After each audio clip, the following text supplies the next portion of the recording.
Hi friends, welcome back to same design solution. तो दोस्तों, आज एक बहुत ही बढ़िया वीडियो लेके आओ। आज का जो वीडियो देख पा रहे हो यहाँ पे अनस्क्रू मोल्ड के ऊपर होने वाला है। जिसने भी अभी तक गियर मोल्ड डिजाइन नहीं करा है, जिसने भी गियर मोल्ड बनाने में प्रॉब्लम आता है, वो वीडियो देख ले। ये वीडियो देखने के बाद वो प्रॉपर जो है अनस्क्रू मोल्ड बना सकते हैं। तो यहाँ पे अनस्क्रू मोल्ड बना रखा हो, यहाँ पे मेरा प्रॉपर असेंबली में चल रहा है, क्योंकि आपको यहाँ पे जो भी चीजें दिखाऊंगा प्रैक्टिकली बताऊंगा और यहाँ पे असेंबली में बना रहे हैं। तो ये जो वीडियो होने वाला है, इस वीडियो में आपको क्या बताऊंगा, इस वीडियो में आपको जो यहाँ पे जैसे हम लोग हाइड्रोलिक मोटर लगाते हैं, इस मोटर कैसे सिलेक्ट करते हैं, क्या क्या पैरामीटर डिजाइन करना पड़ता है, यहाँ पे आप बारे में बताऊंगा। तभी भी आप गियर बनाते हो, जैसे यहाँ पे अनस्क्रू मोल्ड पे गियर अरेंजमेंट होती है। देखो यहाँ पे अलग गियर है, बीच में आपके अलग रोटेशन गियर है, ये अलग साइज का गियर है। यहाँ पे गियर की नंबर ऑफ टीथ क्या होगा, आपकी एडमडम क्या होगा, पीसीडी क्या होगा, मॉड्यूल क्या होगा, पिच सर्कल क्या होगा, उसके बारे में बताऊंगा।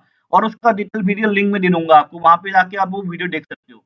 दूसरा चीजें बताऊंगा, यहाँ पे जैसे हम लोग बियरिंग यूज करते हैं, तो बियरिंग जो है हम कहाँ पे ट्रस बियरिंग यूज करना है, कहाँ पे बॉल बियरिंग यूज करना है, कहाँ पे टेपर बियरिंग यूज करना है, उसके बारे में भी बताऊंगा डिटेल में आपको।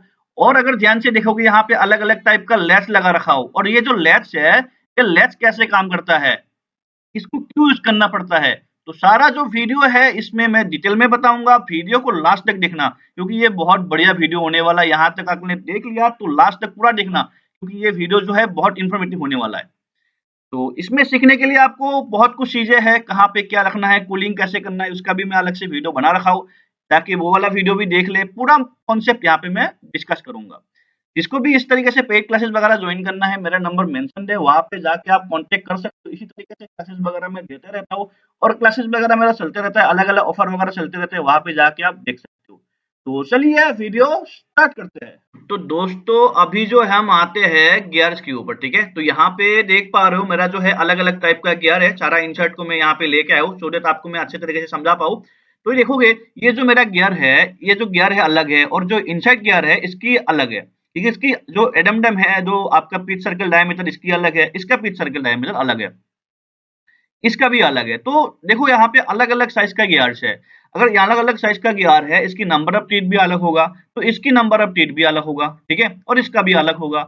अब जैसे यहाँ पे नंबर ऑफ टीथ चेंज होती है, उसके हिसाब से क्या आपका मॉड्यूल भी चेंज हो जाती है, क्या इसकी जो है एडमडम रिडमडम भी चेंज हो जाती है, क्या उससे आपको आरपीएम में फर्क पड़ता है? बिल्कुल पड़ता है। यहाँ पे आपको गियर रेशियो भी निकलना पड़ता है। देखो, ये बहुत सारा चीजें हैं जब आप गियर डिजाइन करते हो। अगर आपको गियर डिजाइन करते हो, कोई प्रॉब्लम आता है, तो मेरा ये वाला वीडियो ऑलरेडी यूट्यूब में मैं डाल रखा हूँ। एक्सप्रेशन से कितना नंबर ऑफ टीथ डालना है, एडेमडम क्या डालना है, डिडमडम क्या डालना है, पीसीडी क्या डालना है, क्लियरेंस क्या डालना है, सारा है। मैं वीडियो जो है यहाँ पे डिस्क्रिप्शन में लिंक लगा दूंगा। आप जाके पूरा वीडियो को एक बार देख लेना, तो गियर में आपकी कोई कॉन्सेप्ट ऐसे नहीं रहेगा कि आपको नहीं आता है। सारा चीजें आप जो है कर पाओगे। तो अगर हम इसमें बात करते हैं, सबसे पहले जैसे गियर डिजाइन करते हैं, हमें क्या क्या फैक्टर आपको देखना पड़ता है, ठीक है। तो यहाँ पे जैसे मैं देख पा रहा हूँ, मैं यहाँ पे स्पार्क गियर यूज कर रहा हूँ, ठीक है। स्पार्क गियर का भी टाइप्स होता है, तो यहाँ पे हम जो है स्पार्क इन्वॉल्यूट गियर यूज कर रहे हैं। तो देखोगे ध्यान से, तो स्पार्क गियर जब डिजाइन करते हैं, सबसे पहले आपको क्या चाहिए, सबसे पहले आपको पता होना चाहिए पिच सर्कल डायमीटर क्या है। जो आप गियर बना रहे हो, तो यहाँ पे गियर देखो, यहाँ ये अलग गियर है, ये अलग गियर है, ये अलग गियर है। तो इस गियर को बना रहे हम, इसकी पिच सर्कल डायमीटर कितना है, ठीक है, तो वो आपको पता होना चाहिए। तो मेरा यहाँ पे जो पिच सर्कल डायमीटर है, मैं उसको निकाल लूंगा। उसके बाद आपको देखना पड़ेगा आपकी एडमडम सर्कल क्या है, उसके बाद आपको देखना पड़ेगा इसकी आपका डिडमडम सर्कल क्या है, उसके बाद आपको देखना पड़ेगा मेरा मॉड्यूल क्या है। मॉड्यूल भी बहुत इंपॉर्टेंट है, आपको मॉड्यूल निकालना आना चाहिए, क्योंकि मॉड्यूल डायरेक्ट डिपेंड करता है किसके साथ, मॉड्यूल किसके साथ डिपेंड करता है, नंबर ऑफ टीथ के साथ। तो आपको ये पता होना चाहिए मेरा मॉड्यूल क्या है। इसके लिए आपको वो वाला वीडियो देखना पड़ेगा। वो वाला वीडियो देखोगे तो सारा आपका कॉन्सेप्ट क्लियर हो जाएगा। उसके बाद आपको प्रेशर एंगल चाहिए। प्रेशर एंगल भी अलग अलग होती है, कहीं पे 14 की होती है, कहीं 20 की होती है, अलग होती है। तो यहाँ पे आपको कौन सा वाला प्रेशर एंगल रखना है, ये जो है बहुत इंपॉर्टेंट चीज है। आपको वो भी दिमाग में आना चाहिए, कैसे कंसीडर करोगे उसके बारे में होना चाहिए। फिर आपका आती है नंबर ऑफ टीथ, फिर आपको आती है गियर रेशियो निकालना आना चाहिए आपको, फिर जो है इसकी आरपीएम निकालना आना चाहिए। तो ये जो है कैलकुलेशन आपको प्रॉपर आना चाहिए जब भी आप गियर डिजाइन करते हो। तो ये सारा चीजें से आप गियर डिजाइन कर पाओगे। अब हम बात करते हैं, यहाँ पे जैसे मेरा गियर देख पा रहा हूँ, मैं आपको एक बार दिखा देता हूँ। तो देखोगे यहाँ पे जो है अलग टाइप का गियर यूज कर रखा हूँ। अब यहाँ पे गियर के साथ देखो, ध्यान से देखना, जैसे से गियर मैं यूज कर रहा हूँ, ये देखो गियर के साथ अलग अलग मैं बियरिंग यूज कर रखा हूँ, ठीक है। कहीं पे आपको यहाँ पे टेपर बियरिंग यूज कर रखा हूँ, कहीं पे मैं यहाँ पे बॉल बियरिंग यूज कर रखा हूँ, और कहीं पे मैं यहाँ पे थ्रस्ट बियरिंग यूज कर रखा हूँ। अब देखो, आपको पता होना चाहिए कि बॉल बियरिंग और थ्रस्ट बियरिंग में डिफरेंस क्या होती है। टेपर बियरिंग आपको कहाँ पे यूज करना चाहिए, और यहाँ पे इंसर्ट को देखो मैं अलग तरीके से आपको इंसर्ट भी यूज कर रखा हूँ, इसका भी आपको प्रॉपर नॉलेज होना चाहिए दोस्त। अगर इसके बारे में नॉलेज नहीं होगा ना तो आप जो है गियर मोल्ड डिजाइन नहीं कर पाओगे। तो अगर मैं बात करूँ, ठीक है, तो मैं यहाँ पे अगर कंपोनेंट आपको मैं यहाँ पे इंसर्ट को हाइड कर देता हूँ, ठीक है, मैं यहाँ पे इंसर्ट को हाइड कर देता हूँ, ठीक है। तो यहाँ पे ध्यान से देखो, इंसर्ट को लॉक करने के लिए मैं यहाँ पे माउंट लगा रखा हूँ। तो सबसे पहले यहाँ पे हम अगर कॉन्सेप्ट को समझते हैं ना, तो सबसे पहले देखो यहाँ पे ये जो मेरा गियर रोटेट होगा, ये किससे रोटेट होगा, ये जो गियर रोटेट होगा मेरा मोटर से। अब मेरा ये वाला रोटेट होगा ना, यहाँ पे मेरा जो गियर रेशियो 1:1 है, ठीक है। तो यहाँ पे इसको मैं रोटेट करूंगा, देखो यहाँ पे मैं 1:2 यूज कर रखा हूँ, ये मेरा कैलकुलेशन से मिला है। कहीं आपको 2:1 भी मिल सकता है, कहा 1:2 भी मिल सकता है। ये डिपेंड करता है आपको कितना आरपीएम सही है, कितने का मोटर लगा रहे हो, उसके हिसाब से आपको ये सारा चीजें निकालना पड़ेगा। ऐसे नहीं आप हवाबाजी में कुछ भी डाल दोगे। तो इसके लिए प्रॉपर आपको सीखना पड़ेगा, गियर टूल बनाना कैसे बनाते हैं, क्या करना पड़ता है। तो देखो यहाँ पे मोटर यूज कर रहा हो तो ये रोटेशन होगा। ये रोटेशन होने से आपका जो ये गियर देख पा रहे हो, ये गियर भी आपकी रोटेशन होगा। जैसे आपका ये गियर रोटेशन होगा तो ये जो है एक ही डायरेक्शन में आपकी रोटेट होगा। अगर ये इस डायरेक्शन में रोटेट होता है तो ये आपके ये वाला एंटी क्लॉकवाइज रोटेट होगा, ये भी एंटी क्लॉकवाइज, ये भी एंटी क्लॉकवाइज, ये भी एंटी क्लॉकवाइज। सिमिलरली ये भी आपकी एंटी क्लॉकवाइज, मतलब सभी की डायरेक्शन एक ही होना चाहिए। तो ये आपकी सबसे बड़ी इंपॉर्टेंट चीज होती है, यहाँ पे आपको ध्यान रखना पड़ेगा। अब अगर ध्यान से देखने हो, देखो मेरे यहाँ पे जो है मैटिंग प्रॉपर हो रखा है, कहीं पे भी इंटरफेरेंस वगैरह की कोई इश्यू नहीं है कि यहीं पे इंटरफेरेंस हो जाएंगे, ठीक है। मैं प्रॉपर तरीके से क्लियरेंस के साथ बना रखा हूँ। तो देखो कभी भी हम गियर देखते हैं, हमको पहले गियर को लॉक करना पड़ेगा, ठीक है। गियर को लॉक जो हम यहाँ पे किससे कर रहे हैं, जब मैं ध्यान से दिखाता हूँ ना, यहाँ पे देखो ये बॉल बियरिंग में सॉरी मैं यहाँ पे टेपर बियरिंग यूज कर रखा हूँ। यहाँ पे मैं देखो यहाँ पे ये जो की है, ध्यान से मैं इधर से घुमा के दिखा देता हूँ। तो ये जो देख पा रहे हो, ये जो की है, मैं की से जो है गियर को यहाँ पे लॉक कर पा रहा हूँ। अब जो मेरा गियर है, ठीक है, तो सबसे पहले यहाँ पे मैं टेपर बियरिंग यूज कर रखा हूँ। ये जो मेरा टेपर बियरिंग है, यहाँ पे टेपर बियरिंग होगा। मैं स्टैंडर्ड लाइब्रेरी से यूज कर रखा हूँ यहाँ पे, इसलिए आप जो है बॉल टाइप का देख पा रहे हो, बात एक्चुअल में यहाँ पे बॉल नहीं होगा। ये जो बियरिंग देख पा रहे हो ये मेरा ट्रस बियरिंग है, और ये जो बियरिंग देख पा रहे हो यहाँ पे बॉल बियरिंग है। देखो बॉल बियरिंग और अगर मैं बात करूँ ट्रस बियरिंग, दोनों में डिफरेंस क्या है। देखो बॉल बियरिंग कहाँ पे यूज करना पड़ता है, जहाँ पे रेडियली लगता है, जहाँ पे रेडियली फोर्स लगता है। रेडियली मतलब साइड से, ठीक है। और यहाँ पे जहाँ पे एक्सियली लगता है, जैसे ये हमारा शाफ्ट है, यहाँ पे एक्सियली लगता है लोड, इसको बोलते हैं थ्रस्ट बियरिंग। तो थ्रस्ट बियरिंग वहां पे यूज करना है जहाँ पे लोड आपका एक्सियली लग रहा है, और बॉल बियरिंग वहां पे यूज करना है वहां पे आपको रेडियली लगता है। ये बहुत इंपॉर्टेंट है, आपको आपको बियरिंग यूज करना आना चाहिए। और यहाँ पे जो भी बियरिंग में यूज कर रखा हूँ ना, सारा स्टैंडर्ड बियरिंग यूज कर रखा हूँ, एक एक किया आपका स्टैंडर्ड। तो आपको स्टैंडर्ड यूज करने के लिए आपको लाइब्रेरी होना चाहिए। अब लाइब्रेरी के लिए आपको जो है क्लास ज्वाइन करना पड़ेगा, जो भी क्लास ज्वाइन करते हैं मैं उसको लाइब्रेरी देता हूँ। और जिसको भी इस लेवल पे सीखना है डिटेल में प्रैक्टिकली, और ऐसा नहीं है ये जो टूल बनाऊंगा आपको प्रैक्टिकली बना के दिखाऊंगा, और प्रैक्टिकली बनने के बाद फोटो भी दूंगा आपको। जो भी टूल प्रैक्टिकली सिखाऊंगा उसकी ऑलरेडी मैन्युफैक्चरिंग है रखा है, या मैन्युफैक्चरिंग हो रखा है। तो जो भी सिखाऊंगा आपको प्रॉपर तरीके से सिखाऊंगा, ठीक है। ये था पूरा गियर की कॉन्सेप्ट। तो दोस्तों अब हम आते हैं हाइड्रोलिक मोटर के ऊपर। ये जो हाइड्रोलिक मोटर है ये कैसे कनेक्ट है, यहाँ पे क्या मैं स्टैंडर्ड ले रखा हूँ, क्या कैलकुलेशन वगैरह यूज कर रहा हूँ, इसके बारे में बताऊंगा। तो सबसे पहले हाइड्रोलिक मोटर को मैं यहाँ पे ले आता हूँ।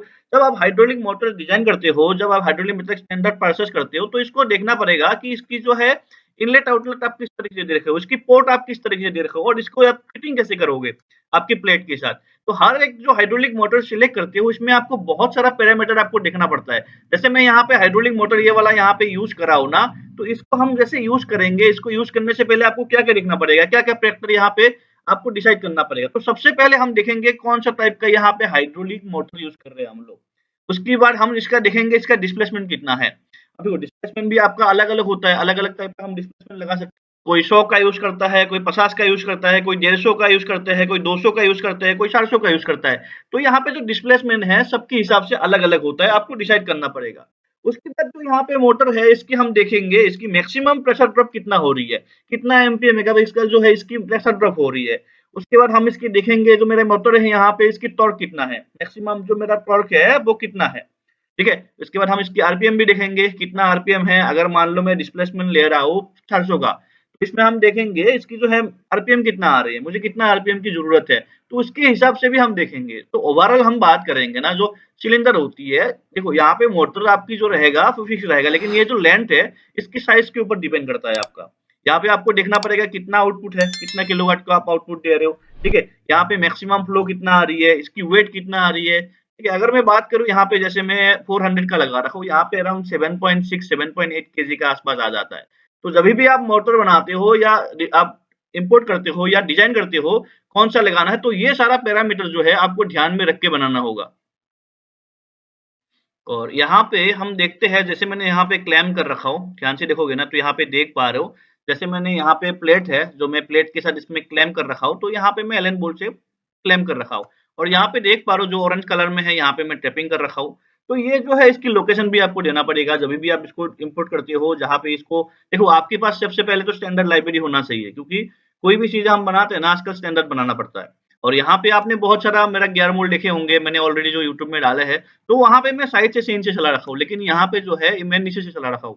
तो इसका भी एक अलग कॉन्सेप्ट है, नीचे चलाने से फ़ायदा भी होता है, ठीक है? बहुत सारा आपको पैरामीटर भी देखना पड़ेगा। तो ये इस तरीके से जो है आप हाइड्रोलिक मोटर को सिलेक्ट करते हो कि मुझे आपकी एप्लीकेशन के ऊपर आपको चूज़ करना पड़ेगा। तो दोस्तों ये था आपका अनस्क्रू मोल। मैंने कोशिश करा कि सारा मैं टर्म्स आपको समझा पाऊँ, क्योंकि यहाँ पे देखो लैच वगैरह का भी आपको प्रॉपर यूज़ करना पड़ेगा, क्योंकि लैच का यूज़ करोगे तो प्रॉपर इसकी जो है कितना इजेक्ट करना है, आपको कितना स्टिपर चलना है, तो आप डिसाइड कर पाओगे। उसके वाले आपको स्प्रिंग वगैरह की प्रॉपर नॉलेज होना चाहिए। कभी भी गियर टूल डिज़ाइन करते हो या अनस्क्रू मोल्ड डिज़ाइन करने हो, प्रॉपर जो एक्सपर्ट होती है उससे एक बार सलाह ले लो, क्योंकि यहाँ पे बहुत सारा पैरामीटर वगैरह आपको देखना होती है, बहुत चीज़ें होती है, आपको पता नहीं होता है। तो जिसको भी इस तरीके से क्लासेस वगैरह जॉइन करना है, देखो यहाँ पे जैसे मैंने अनस्क्रू मोल्ड वगैरह बना रखा हो, तो यहाँ पे प्रॉपर तरीके से बना रखा हो। जिसको भी क्लासेस वगैरह जॉइन करना है, प्रैक्टिकली सीखना है, स्टैंडर्ड पे सीखना है, हर एक चीज़ें यहाँ पे स्टैंडर्ड पे बात करूँगा, क्योंकि यहाँ पे बहुत सारा चीज़ें आपको ध्यान रखना पड़ेगा। यहाँ पे देखोगे जैसे मैंने इंसर्ट है, इंसर्ट के ऊपर कूलिंग लगाया, लास्ट लेक्चर मैंने ऊपर इंसर्ट में कूलिंग कैसे करते हैं, इसके बारे में बताया। जिसने भी नहीं देखा जाके वीडियो देख ले, क्योंकि इस तरीके से मैं वीडियो वगैरह अपलोड करते रहता हूँ। और जो लोग नया है, जो लोग चैनल पे नया है, वो जाके चैनल को सब्सक्राइब कर ले, क्योंकि ये इस तरीके से वीडियो और अलग-अलग टाइप का वीडियो में अलग-अलग टाइप का मोल के बारे में मैं बताते रहता हूँ। और जो भी क्लासेस वगैरह जॉइन करेंगे, इसको आपको अलग से लाइब्रेरी भी दूँगा, क्योंकि हर पार्ट जो है आप स्टैंडर्ड बना सकते हो। देखो, कैलकुलेशंस क्या होती है, लोग जो कैलकुलेशन करते हैं ना, मैं बुक वाली कैलकुलेशन पे नहीं काम कराता हूँ, कि बुक से मैं कॉपी करके कुछ आपको कैलकुलेशन बताऊँगा, वो वाला काम यहाँ पे नहीं होता है। जो चीज़ें कराऊँगा प्रैक्टिकली स्टैंडर्ड के ऊपर कराऊँगा, ठीक है? और जो भी चीज़ें सीखना है आपको इन फ्यूचर, यहाँ पे देखो असेंबली में सीखना है। क्योंकि कल किसी अच्छी कंपनी में जाओगे, आपको नहीं आएगा वो चीज़ें करना, तो फ़ायदा कुछ है नहीं। तो सीखना है ना प्रॉपर तरीके से सीखो, हर एक चीज़ें की डिटेल में सीखो, कि कल आपको कहीं पे भी जाओ कि आपको ऐसा नहीं कि वो आपको ना आए। मैं आपको असेंबली में सिखाऊँगा, लेयरिंग पे सिखाऊँगा और एक्सप्रेशन से भी सिखाऊँगा। अब एक्सप्रेशन से सीखने वाला क्या होती है, जैसे आपने गियर बनाया, जैसे मैंने आपको ये वाला वीडियो दिखाया, इसको वीडियो से मैंने कैसे बनाया, एक्सप्रेशन से बनाया, उससे भी मैं मोल्ड डिज़ाइन सिखाता हूँ। तो आप जाके प्रॉपर देख ले किस तरीके से आपको काम करना है, क्योंकि कल एक कंपनी में जाओगे, आपको एक्सप्रेशन से मोल्ड बनाना आना चाहिए, क्योंकि क्या होगा उस कंपनी का अपना-अपना स्टैंडर्ड होगा, हर एक प्लेट की डिटेल होंगे। तो फिर कैसे बना पाओगे? नहीं बना पाओगे ना आप, तो सारा चीज़ें आपको होना चाहिए। और लेट्स वगैरह की प्रॉपर डायरेक्शन होना चाहिए। देखो यहाँ पे जो है मैं आपकी जो है लेट्स जो यूज़ कर रहा हूँ, वो भी ये वाला स्टैंडर्ड यूज़ कर रखा हूँ। और मार्केट में बहुत कॉस्टली लैच भी आती है, उसका भी आपको यूज़ करना आना चाहिए। 3 प्लेट मोल्ड में तो पूरा लैच लैच के काम है। तो आपको प्रॉपर तरीके से नॉलेज होना चाहिए, मैं कहाँ पे सीख रहा हूँ, क्या करना चाहिए, और उस बारे में नॉलेज हो तो प्रॉपर आप आगे बढ़ सकते हो। तो ये मोल बेसिकली यहाँ पे था, जिसको भी पेड क्लासेस वगैरह जॉइन करना है, मेरा नंबर मेंशन्ड है, वहाँ पे जाके आप कॉन्टैक्ट कर सकते हो। तो आज का वीडियो इतना ही था, मिलते हैं नेक्स्ट वीडियो में, तब तक टेक केयर, बाय बाय, जय हिंद।